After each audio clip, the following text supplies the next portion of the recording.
wabarakatuh. Kami dari kelompok 3 dengan mata kuliah Linguistik Forensik dengan dosen pengampu Profesor Dr. Hajah Hasnah Faizah ARM Hum.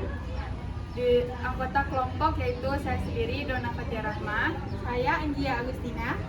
Saya Ira Sopianti dan Karisma Nogi Oktaviana. Selamat menyaksikan.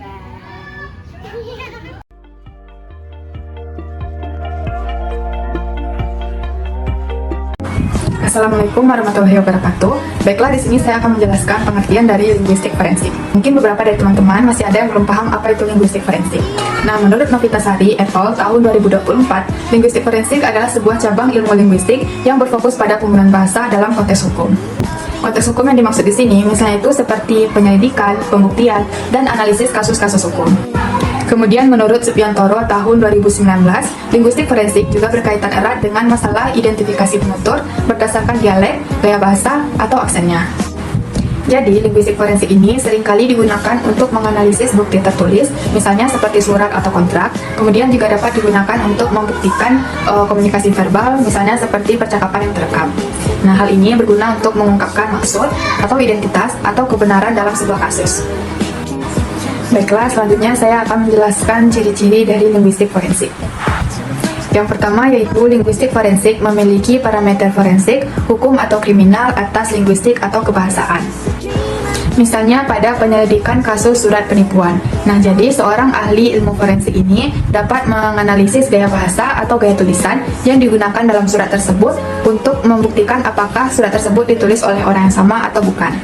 Yang kedua, linguistik forensik merupakan pisau bedah untuk menganalisis keterkaitan antara ilmu bahasa dan hukum. Selanjutnya, linguistik forensik disebut juga sebagai studi bahasa terhadap teks-teks hukum. Kemudian, linguistik forensik berguna untuk membongkar pragmatisme atau maksud bahasa hukum. Yang kelima, linguistik forensik mengungkap kejahatan bahasa. Dan yang terakhir, linguistik forensik menjadi pilar rekonsiliasi antar pihak yang bertentangan hukum. Rekonsiliasi ini adalah sebuah proses untuk memperbaiki hubungan yang rusak antara dua belah pihak. Nah, adapun manfaat linguistik forensik. Yang pertama ada analisis, kesaksian, dan wawancara, yakni mengevaluasi kredibilitas pernyataan saksi, tersangka, atau korban berdasarkan struktur bahasa dan ujaran. Yang kedua ada interpretasi kontrak dan dokumen hukum, yakni menganalisis makna bahasa dalam perjanjian hukum untuk menghindari ambiguitas dan manipulasi data. Yang ketiga ada analisis rekaman suara, yakni menggunakan fonetik forensik untuk mengidentifikasi suara tersangka dalam rekaman percakapan atau bukti audio. Yang keempat atau yang terakhir adalah deteksi kebohongan dan manipulasi data, yakni mengidentifikasi pola kebohongan dalam pernyataan tertulis atau lisan berdasarkan analisis linguistik. Di sini saya akan menjelaskan tentang materi dari pengertian linguistik terapan. Nah, teman-teman mungkin sudah tidak asing lagi nih dengan kata atau kalimat linguistik. Linguistik adalah ilmu yang mempelajari bahasa secara ilmiah yang mencakup beberapa struktur, makna, fungsi, serta bagaimana si bahasa ini bisa digunakan dan terus berkembang. Jadi, linguistik terapan ini merupakan salah satu cabang dari ilmu linguistik itu sendiri yang mana berfokus pada penerapan teoritis dan metode linguistik untuk bisa menyelesaikan sebuah masalah yang nyata yang benar-benar ada di dunia nyata kita dalam berbagai bidang, misalnya dari bidang pendidikan, bidang penerjemahan, bidang teknologi bahasa, bidang forensik, dan bidang komunikasi.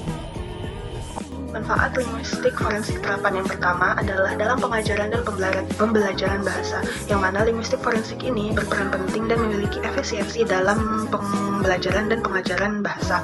Dengan memahami struktur dan juga fungsi dari bahasa, guru tuh bisa menciptakan bahan baru atau kurikulum baru untuk menyesuaikan dengan kebutuhan siswanya. Nah, yang kedua adalah penerjemahan dan juga leksikografi. Nah, dalam bidang ini, linguistik forensik terapan ini dia mempelajari konteks atau nuansa sebuah budaya, yang mana itu bisa menghasilkan sebuah terjemahan yang akurat atau efektif. Nah, kemudian dalam leksikografi sendiri, linguistik forensik terapan ini dia berperan untuk membuat kamus yang informatif dan efektif. Kemudian yang ketiga adalah sosiolinguistik dan juga psikolinguistik. Nah, dengan mempelajari hubungan antara bahasa, masyarakat, dan pikiran manusia, linguistik terapan membantu dalam memahami variasi bahasa dan proses kognitif dalam pemerolehan bahasa. Kemudian yang keempat adalah pengembangan teknologi bahasa. Nah, linguistik terapan ini berkontribusi dalam pengembangan teknologi yang berkaitan dengan bahasa seperti pengenalan suara yang biasa kita temukan di AI, kemudian adalah suara terjemah mesin, dan juga aplikasi pembelajaran bahasa berbasis komputer.